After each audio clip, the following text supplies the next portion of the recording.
You shouldn't be. Um, I don't know who's out there. I know you weren't expecting this. I didn't even advertise that I was going live. I just figured I'd go ahead and do what I do because this is what I do. But something happened in South Carolina last night that prompted me going live. And as a result, I just put this show together. Um, this is my first day back after a 39-day suspension or censorship by Facebook. So I'm going to touch on that a little bit, but I don't know who's out there. I'm going to talk for a minute and see who comes in. Hey, baby girl, it's nice to see your face. We're just going to play this by ear, folks. And if nobody shows up, I'm still going to do this because this needs to be said. And I just feel like that. I know some of you guys are already at church. I know some of you guys are doing some other things. I apologize for imposing on your Sunday morning joys, whatever they are, be it with your family or those that you love, or just doing your your prep for the week. So if you took the time out to hear what I had to say, I want to give a shout out, and I don't usually give shout outs because sometimes people like having their anonymity, but I'm gonna give a shout out to Miss Davis there because I've been watching, silently watching for police brutality and especially people that die at the hands of police. And when I saw the thing from the young man in South Carolina, I decided that I would research it and see where it was. So the only thing I could find was one local news outlet that covered the story, and of course, the spin is already there. They're already spinning the story to somehow subjugate and make this the dead guilty. They're already spinning the narrative to somehow minimize what the police did. Um, so let me just go ahead and get started. I know some people have other things to do. So I'm going to, again, I wish you guys had signed up because then you would have gotten the bell, but I guess Facebook notifies as well. This is my first day back on Facebook since being suspended, since being censored 39 days ago for saying something that needed to be said. So I'm going to touch on that a little bit, but I want to go ahead and get this started. I'm going to say good morning to you.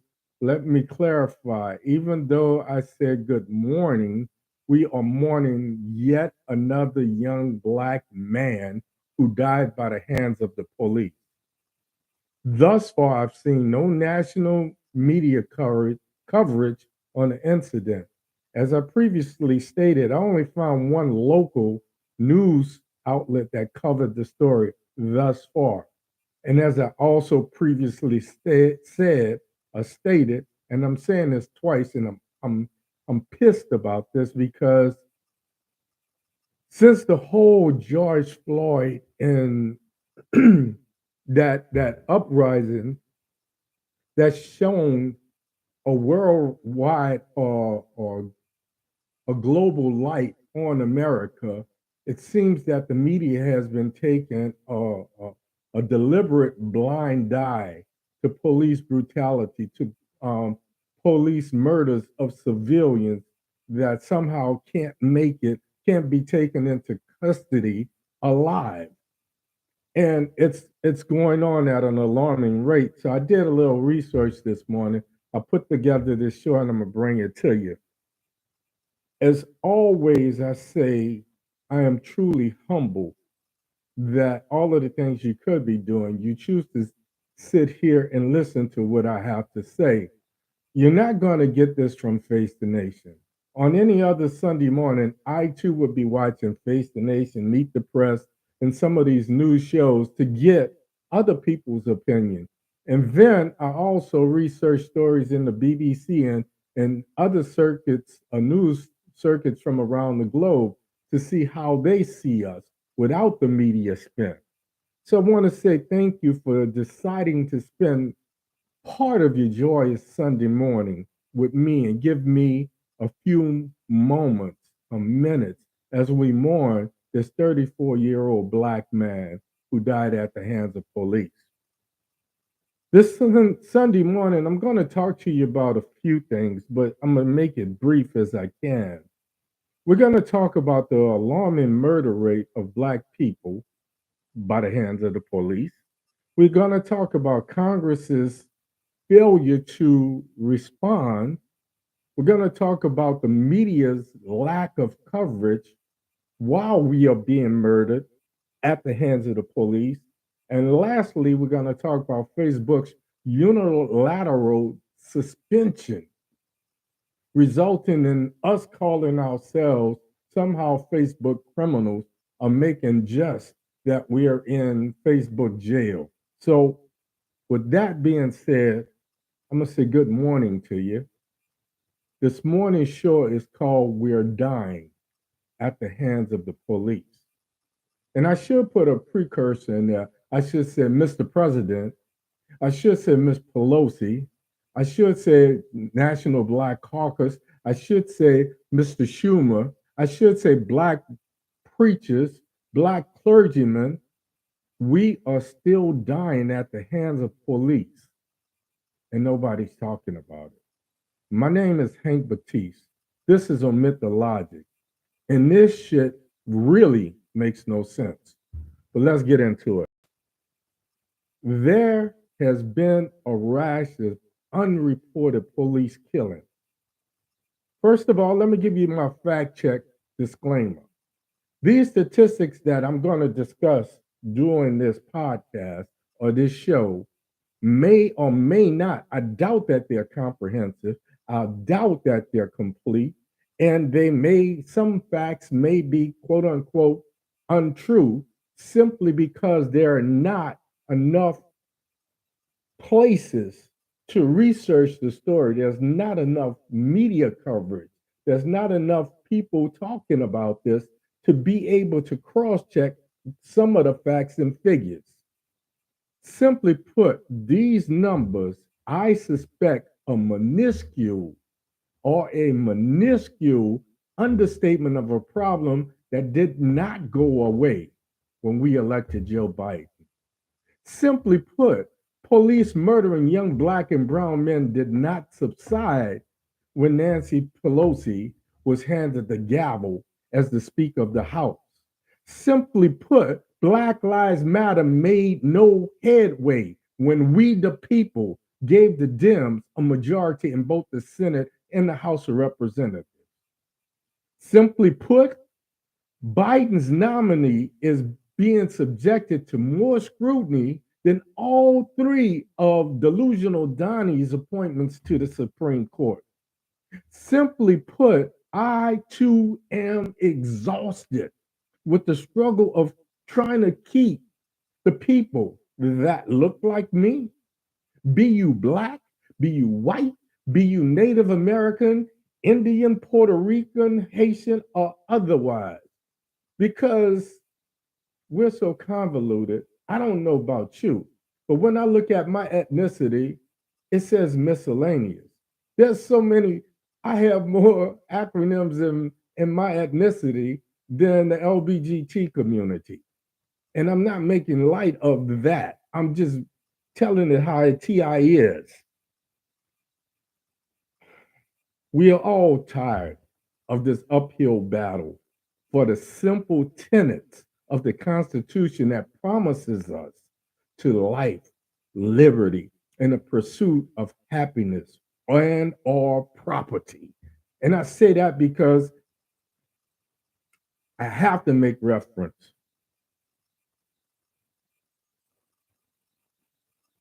No, folks, I'm not drinking this morning. I had to have me a little tea and I got me some water too because I knew I would get choked up. So I'm not spilling the tea. Just ironically, this is part of my morning constitutional. The original draft of the Constitution says life, liberty, and the pursuit of property.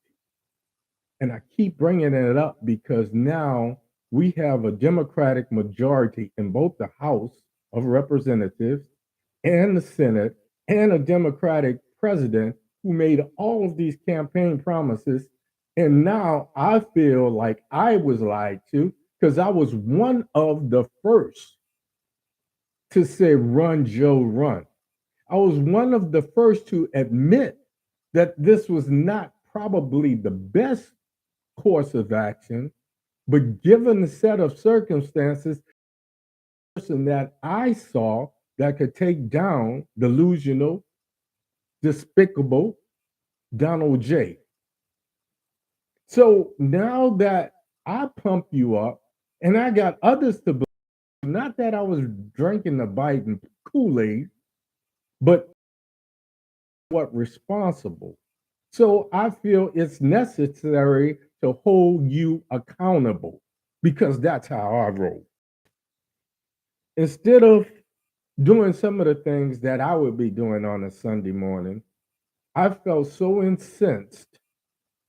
I felt so angry that the voices in my head said that I had to do this. Why it was fresh, why it was fresh on my heart, why it was fresh in my consciousness. So here I am, folks. People from the scene. Let me back up. Last night, a 34-year-old man by the name of Irvin D. Moorer-Charley, Moorer-Charley, was shot and killed 10 times while in police custody.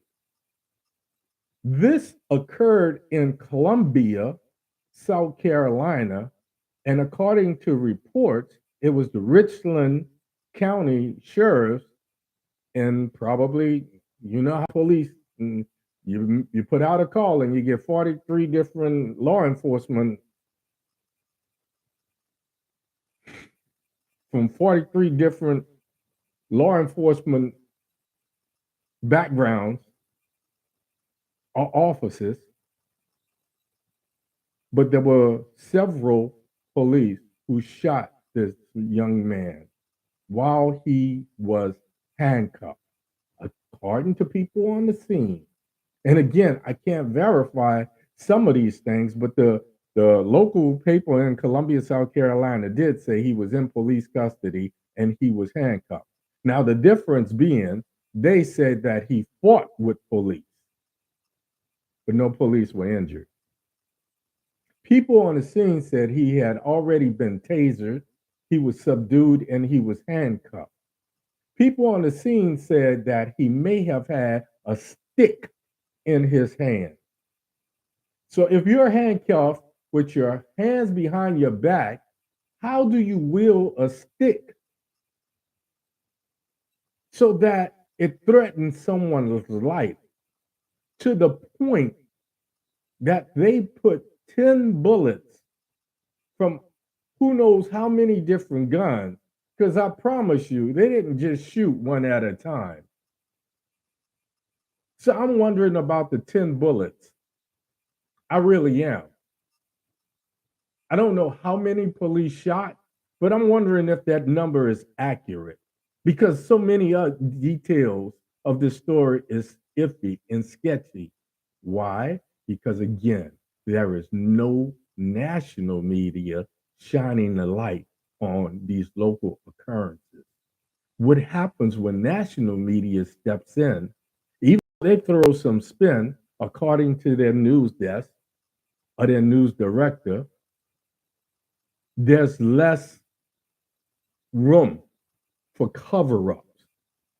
That happens when news reporters look to the police station to give them access. When local newspapers look to the district attorney and the sheriff's office and the police station to give them access. So it's imperative that we have national news intervening. So let's recap. Last night, 34-year-old Irvin D. Moorer-Charley was shot 10 times while in police custody. They say he was handcuffed. They say he had already been subdued. They say that he had already been placed in handcuffs and tasered, tasered and placed in handcuffs, tasered and placed in handcuffs and tasered. So if you taser someone, if there are that many people on scene, can't you taser him again and remove the stick?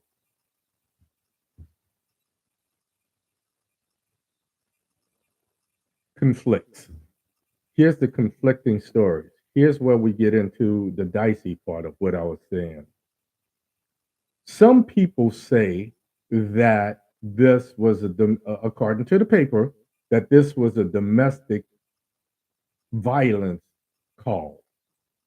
So I don't know if that's spin, but that's what the paper said. The people on scene said that Mr. Moorer-Charley had mental health issues.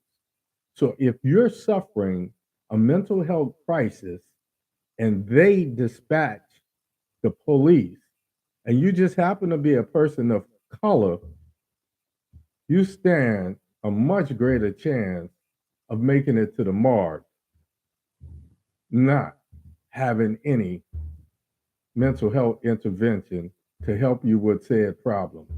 So, moving on. According to Statista.com, now this was part of my research this morning.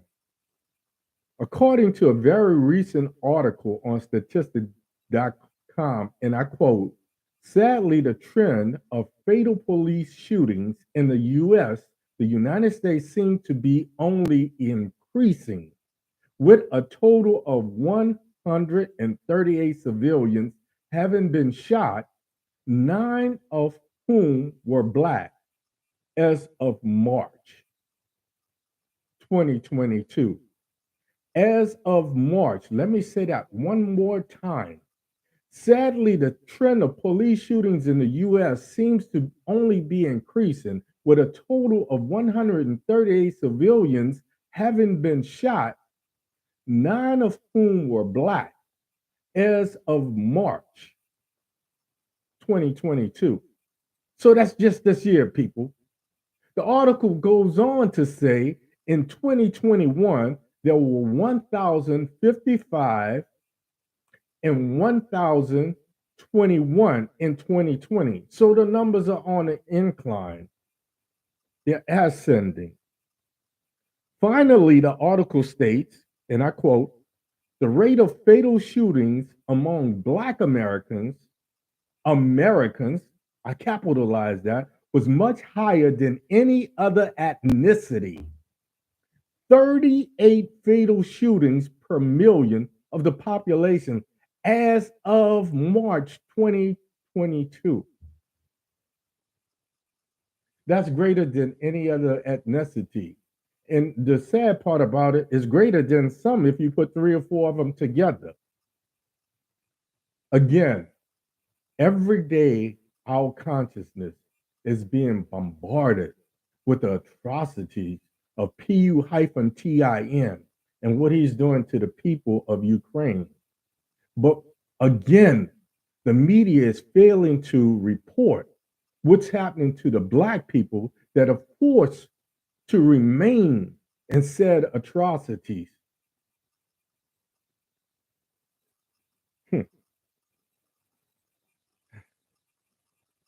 I got a sneeze coming. Excuse me, couldn't help it. My mama used to say, when you sneeze, you know it's the truth. So take it for what it is. Again, all of these atrocities that are happening around the world, we're so quick to shine a light on and so quick to ignore what's happening right here in America. Black people are still dying at the hands of police people. The problem is it's being silenced, it's being ignored, it's going on without media coverage, it's going on if there's not somebody or two or three people with a camera, a cell phone, taking the pictures. If Facebook decides, or Instagram, or Twitter, or any of these media outlets, or social media outlets, or establishments decide to air said atrocity, said murder of unarmed Black people, we know nothing about it. It's not that I don't feel for the people of the Ukraine. It's just that maybe it's me. For people that look like me are facing a far greater threat right here at home when police treat us so differently. Whether we are sleeping at home, whether we are sitting on our couch at home eating ice cream, whether we're jogging, or whether we're having a mental health issue that requires medical intervention, we stand a much larger threat of dying at the hands of the police than any other ethnicity. Moving on. So I got a couple questions to ask you. What happened? And this is directed primarily to Mr. Biden.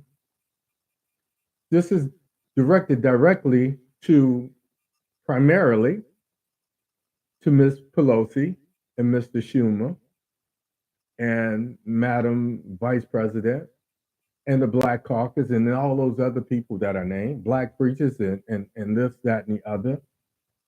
What happened to the George Floyd bill?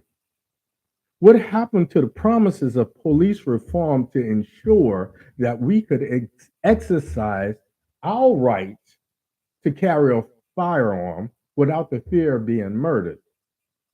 Why is it that white men can not only carry an assault weapon, a long gun, a shotgun, a sidearm, or two, without the fear of being shot and killed? Why is it Kyle Rittenhouse can transport an assault weapon across state lines, get through a police barricade, engage protesters, murder two, and attempt to murder another who are incidentally the same color he is, that had the misfortune of supporting Black Lives Matter, be taken into custody because he was not arrested. Let's make that explicitly clear. Kyle Rittenhouse was not arrested. He went skipping down the street with the weapon, the smoking gun, literally in hand, skipping down the street after shooting three people, murdering two of those, and he was taken into custody by police. I don't even want to get into the situation with this idiot in South Carolina, again, South Carolina, who walked into a church and murdered 8 people, 9 people. I, I'm okay. So Kyle Rittenhouse, he transported an assault weapon across state lines. He gets through a police barricade. He engaged protesters. He kills two, tried to kill three. He was taken into police custody and treated like he was the victim, not the aggressor. He was peacefully taken in police custody, given a hand-picked, sympathetic judge who might as well have been working for the defense, and set free. Why? So I'll ask the question today and every day heading into the 2022 midterm elections. I'll continue to ask the question until it's on the lips of every American. I'll continue to ask this question until every person that looks like me, that has all of my ethnic background, takes it upon his or herself, be it with your black girl magic, with your superwoman or whatever you call yourself, with brother, whether you call yourself a G, if you call yourself a real man, if you call whatever you call yourself, until you take it upon yourself to pick up the gauntlet and fight this fight, is all falling on deaf ears. Whether you call it Congress, whether you call it the George Floyd, whether you call it police reform, if Congress can conceive, create, and pass, and I purposely put the T in there. So let me say that one more time. If Congress can conceive, create, and past tense, or PASS, a $13.6 billion spending package for aid for the Ukraine, given we have gone through this back and forth, given the fact that every time it's something for America, we have to keep asking this question: how are we going to pay for it? So if Congress can pass a $13.6 billion aid package for Ukraine without thinking about how we're going to pay for it, why isn't there a bill being discussed? Why isn't there a police reform act that we can make into law? Moving on. This is the last thing, then I'm going to get my behind out of here. Today is my first day back following a 39-day censorship from Zuck's Meta and his censors and his suspension.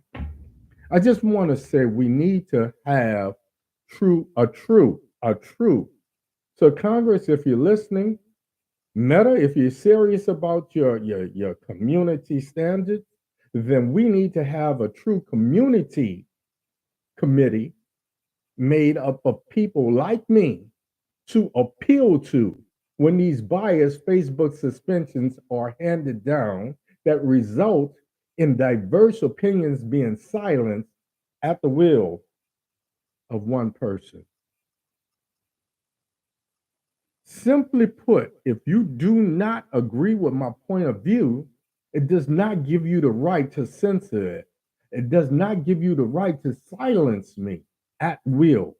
Again, and I say this, family, from the bottom of my heart, stop referring to yourself as being in Facebook jail. That is a censorship. When we have been conditioned to criminalize ourselves by thinking because we were suspended from posting something that we felt strongly about, that we are somehow criminal and we deserve to be put in an electronic jail like with Hannibal Lecter and was silent for a period of time, an arbitrary period of time. Jail is relegated for those who break the law, have a trial, are convicted, and sentenced by a supposedly impartial judge. But that's a whole another podcast for another time. Given the Kyle Rittenhouse, that would be a hell of a segue. But I'm not going there today. Facebook suspension is a censorship of a unilateral decision, period. It does not make us criminal. So let's stop referring to ourselves as being in Facebook jail. That's all I got for you this morning, today, this afternoon. Please go to my YouTube channel. I want to get my numbers up. See, if some of you guys was on on YouTube right now, you would hear me when I'm saying what I'm saying. So go to my YouTube channel, subscribe, give me some thumbs up. Ring the bell so that you know when I'm coming on. If you have subscribed already, share my podcast with a friend or family member. Ask them to subscribe and give me a thumbs up. Because what we've already determined from this podcast is we're all on borrowed Facebook Zuck Meta time. So we have to start putting together another network where we can communicate. And if the only way that you can get what I have to say from YouTube, then doesn't it make sense to sign up? I will see you this Thursday. Same Baptiste time, same Baptiste place, 7:30 p.m. Eastern, 6:30 p.m. Central.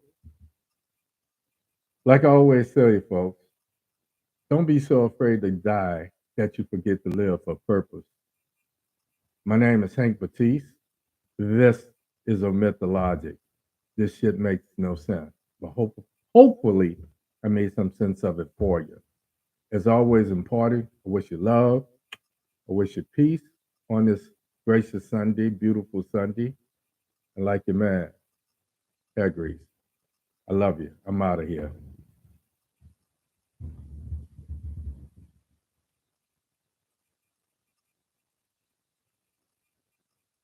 Appreciate y'all, folks. Yep, yep.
Statistic black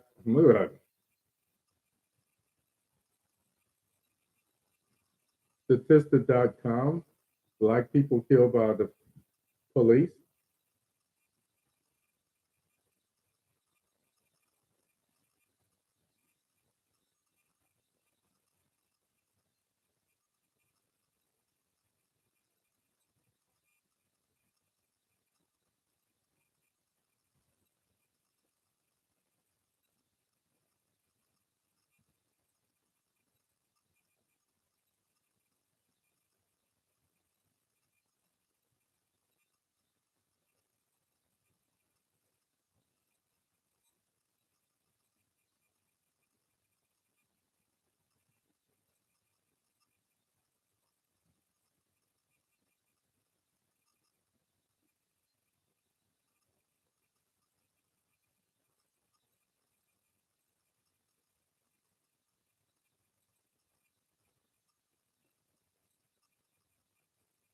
Man.